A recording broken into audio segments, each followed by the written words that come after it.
I love podcasting. I have since 2006, back when you had to use like a Dixie cup with string to make the thing work. And that's why I'm so excited that we recently moved Mysterious Goings On to Anchor FM to record our podcast. I gotta tell you, I don't regret it a bit. If you haven't heard about Anchor, it's the easiest way to make a podcast. Let me explain. First of all, it's free.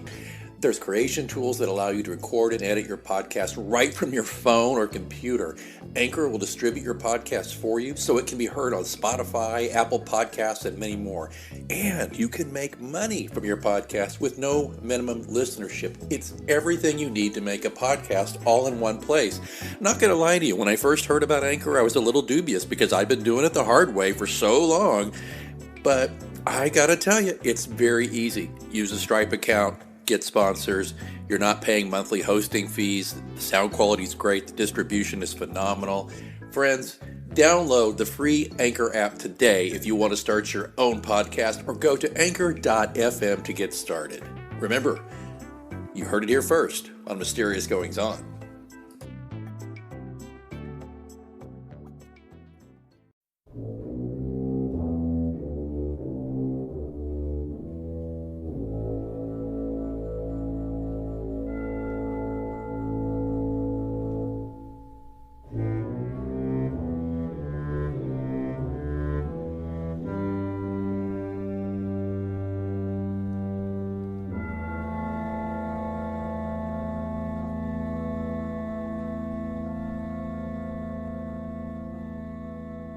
Welcome to Mysterious Goings On.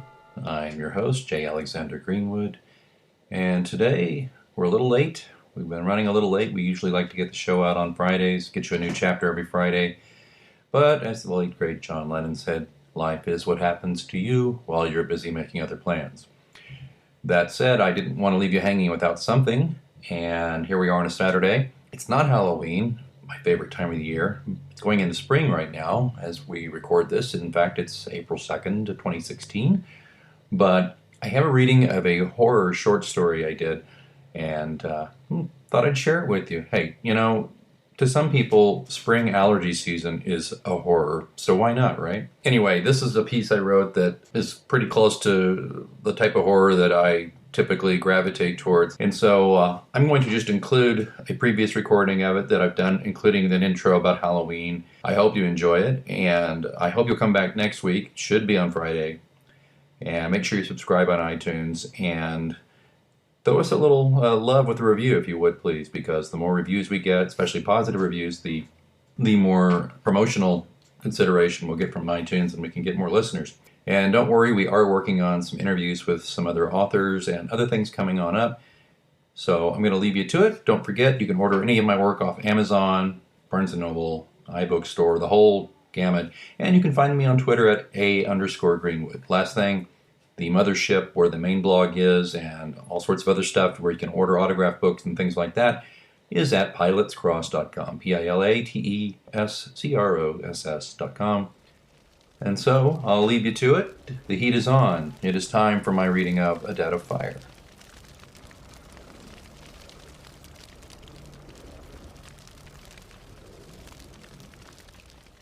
Hello, listeners. Halloween is my favorite holiday, has been since I was a kid, and I've always been attracted to horror and suspense, thrillers, which is primarily why I write in the mystery genre, because I can have a touch of all those things. But sometimes I want to just get my total horror freak on, so to speak, and when that happens, I come up with something like this short story I'm going to read to you now, called A Debt of Fire, making apologies ahead of time for any bad acting or accents. A Debt of Fire by J. Alexander Greenwood, a Caroline Street Press publication. Redger slipped the pry bar under the window, testing the strength of the wood. The house was built when Mad King George frittered away the colonies, after all, and Redger could destroy an entire window with a bit of carelessly applied pressure. The wood gave a little. You would think it were soft gum rather than ossified oak. It groaned like a whisper fart in a darkened theater. Cold wind whipped at his face. Sweat ran from his brow into his left eye. It smarted worse than when that stuck-up tart at the Green Man blew smoke in his face. He stopped working the pry bar and sat back with a grunt, his shoulders slumping against the ornate stone arch around the window. Come to think of it, a cigarette would be good right about now. The wind wouldn't allow it, of course. And never you mind the bit of flesh from my throat the National Health is busy testing. If it's cancer, I've had it coming, Roger told the doctor. Well, no one deserves cancer, the doctor said, glancing up from his chart. If you say so, Doc. Yeah, he wants to see how burglar-proof that pile is over on Barley Moor, Fairburn said, leaning back in his creaky chair, his hairy-knuckled hand fiddling with the zipper at the back of his jumper. What's that mean? Am I meant to break in? Fairburn cocked his thumb and forefinger at Roger like a gun, winked and pulled the trigger. Exactly, my son, he said, a hint of Geordie clinging to his vowels. And if I get nicked, he said, leaning forward in the hard chair before Fairburn's cluttered desk. You, Roger the Reliant, nicked?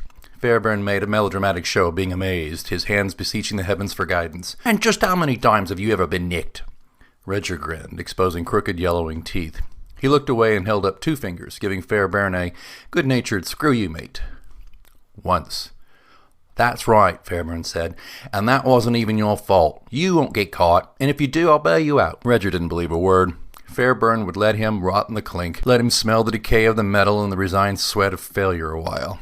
Oh yes, and he'd tell the client the house was burglar-proof all right, pocketing every penny.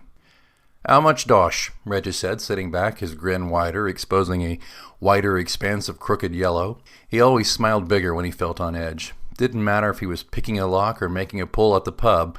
He smiled big when the nerves started to fray. This cheeky bugger makes more cheddar in a year than we'll on our whole miserable lives, and he only wants to pay 500 quid. He raised his bushy eyebrows at Roger. But I'm not going to stand for that kind of exploitation of the working class, mind you. I've got my principles. I got your 600.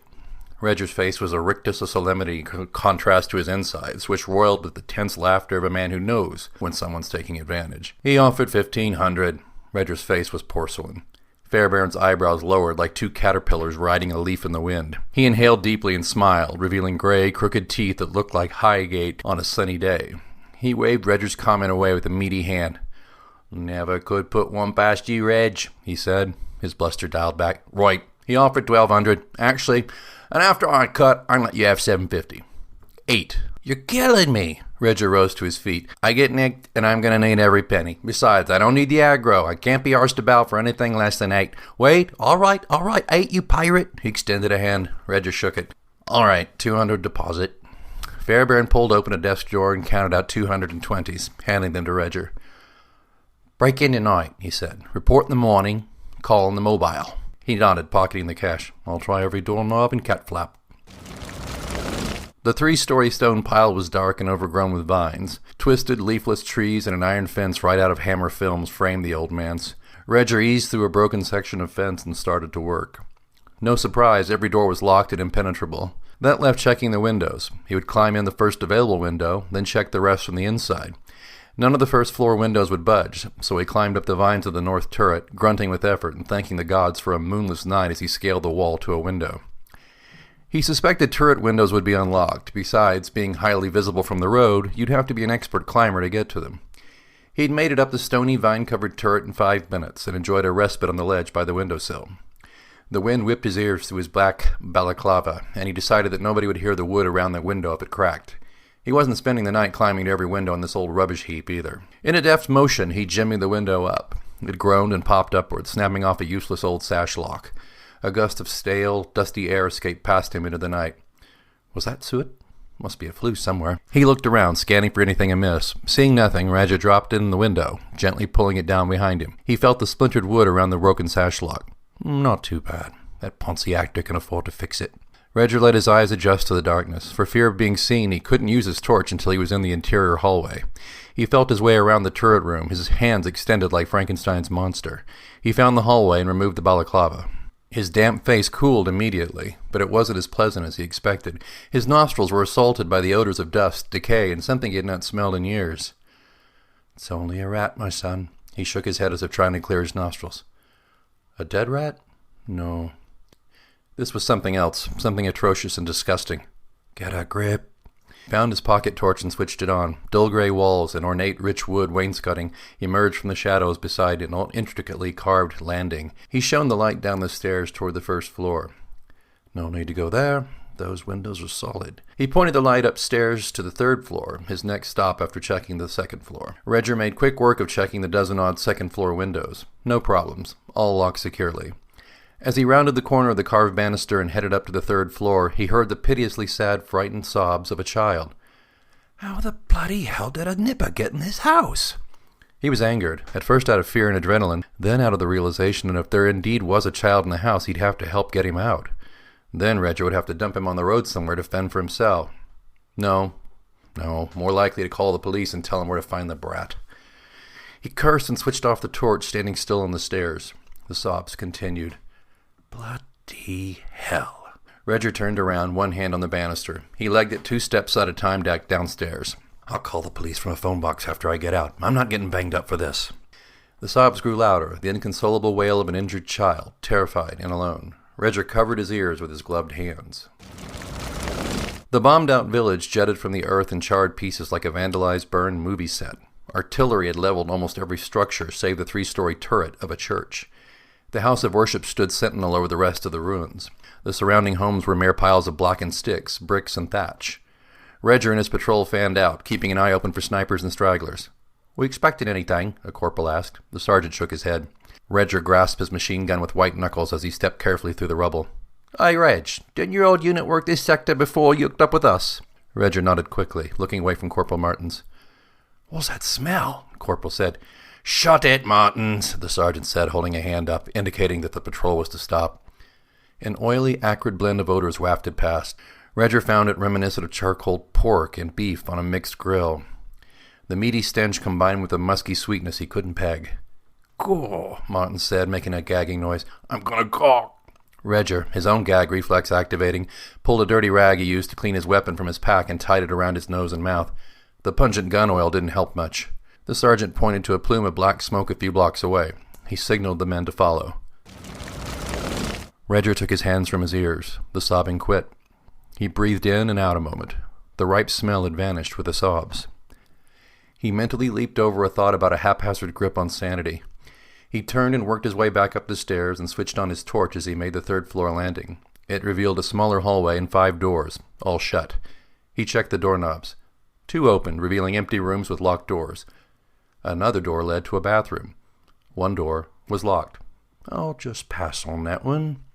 The final door appeared closed as he approached. 2 steps before he reached it, it fell open slowly, as if someone were warily inviting him in. Hello, he said, startled by the sound of his own chalky voice.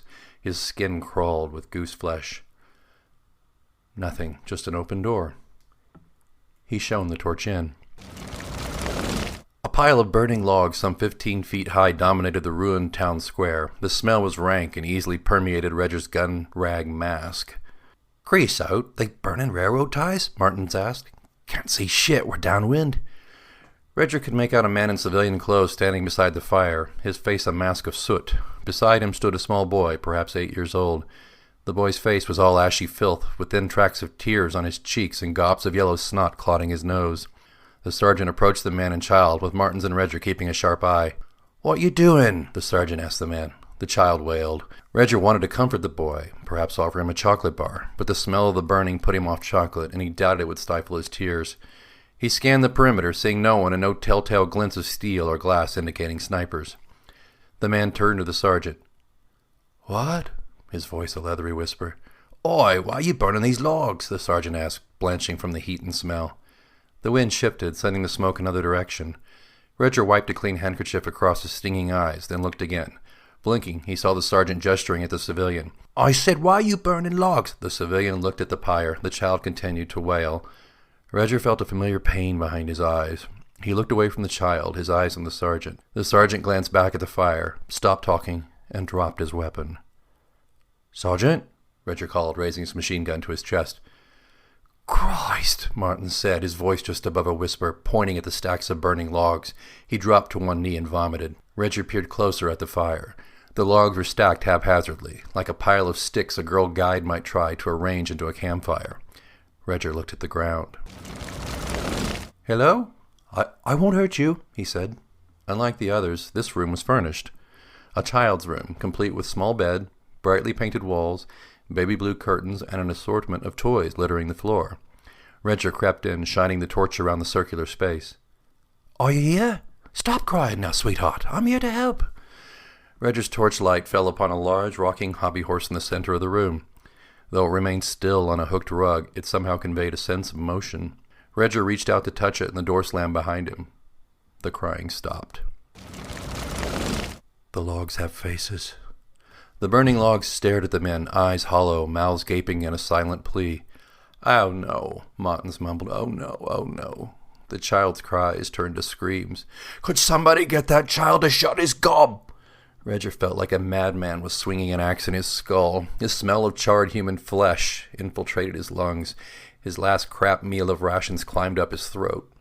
Redger turned his head, bowed at the waist, and vomited, trying not to lose sight of the sergeant, the man, and the child as he retched. "Who are these people?" the sergeant demanded. "Who did this?" The civilian turned back to him. "You people burned us alive." He pointed a bony finger at each member of the squad one by one. "You people." "No way, mate," the sergeant said. "We don't do that." The child shrieked like a feral beast and ran at the sergeant, beating his hands against the soldier's belly. The sergeant fended him off and picked up his weapon. "That's enough, sonny." He turned to his men and yelled, "Martins, Redger, get over here." The men moved closer. "Sir," Martin said, training his guns on the old man and child. "Just keep your eyes open," the sergeant said, turning back to the old man. "What happened here?" "We were chopping wood when we heard the guns," the old man said, his voice monotone, numb. The child shrieked again and ran into the ruins as if to escape the old man's words. The old man ignored him. "We watched from the hill as soldiers, men dressed like you, pulled everyone out of what was left of their homes. Everyone. The leader shouted about snipers killing his men. He demanded we give up our sniper or he would kill us all." The sergeant looked back at Redger, then back at the old man. "Go on."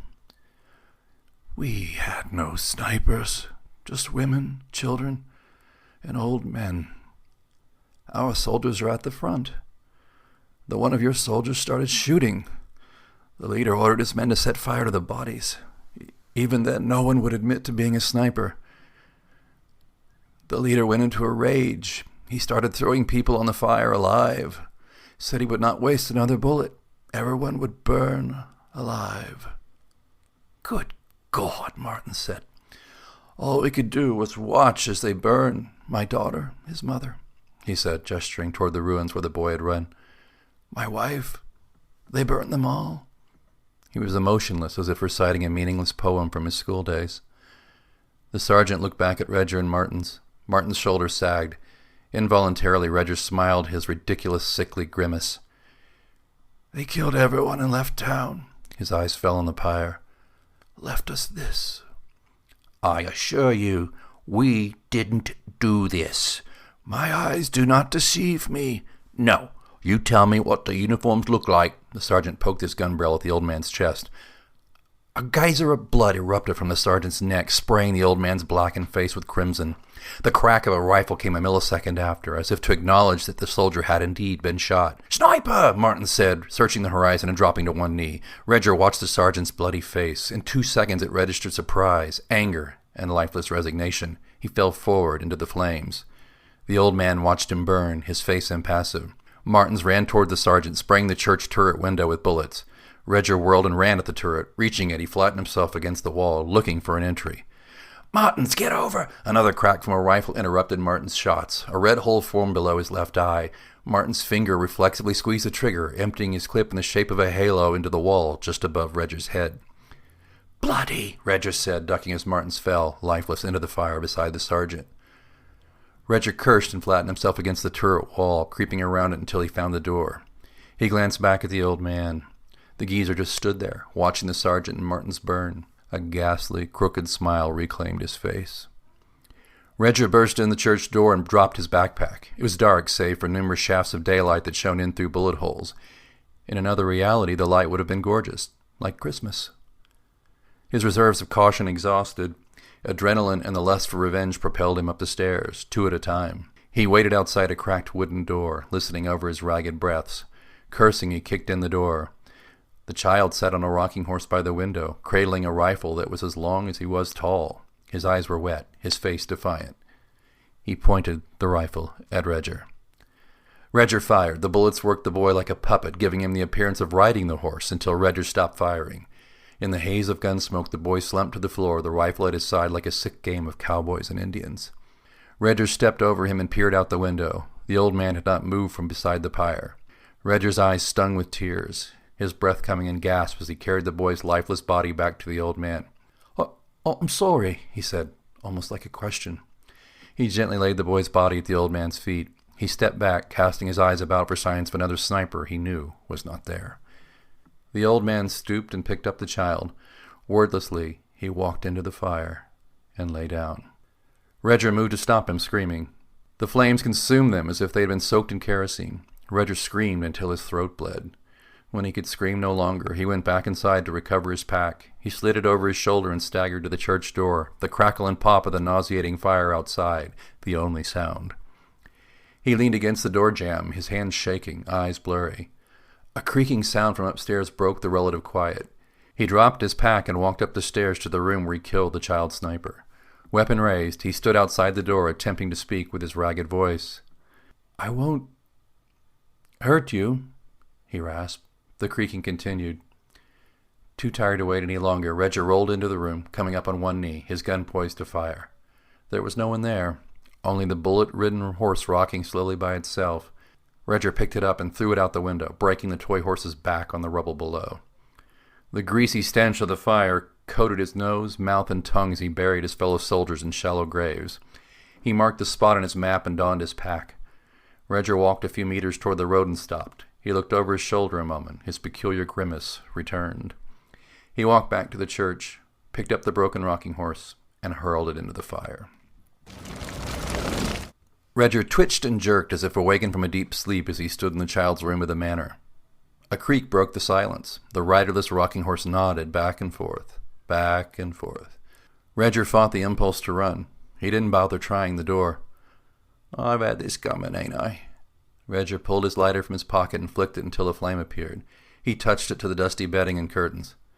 It wasn't my fault. It got out of control."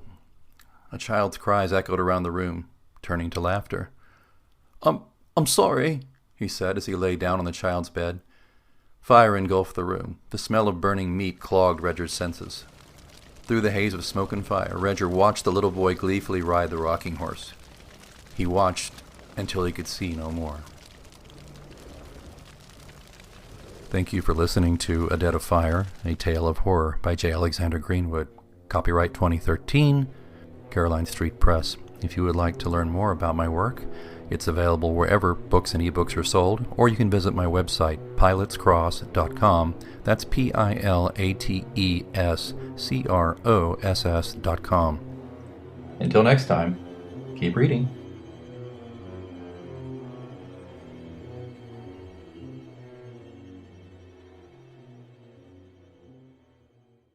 Need an extra hand with dinner? Just ask your connected home device to fill your pasta pot, and Delta Faucet Voice IQ technology will fill it with the perfect amount of water. Visit deltafaucet.com/voiceIQ to discover more. Get a credit card that gives you what you need now. A low interest rate on everyday purchases and a place to transfer high interest rate balances. The PenFed Gold Contactless Card is our lowest interest rate credit card. You can even earn a $100 statement credit when you spend $1,500 in the first 90 days. Join PenFed and together we can help you keep more of what's yours. Visit penfed.org/goldcard. To receive any advertised product, you must become a member of PenFed, insured by NCUA.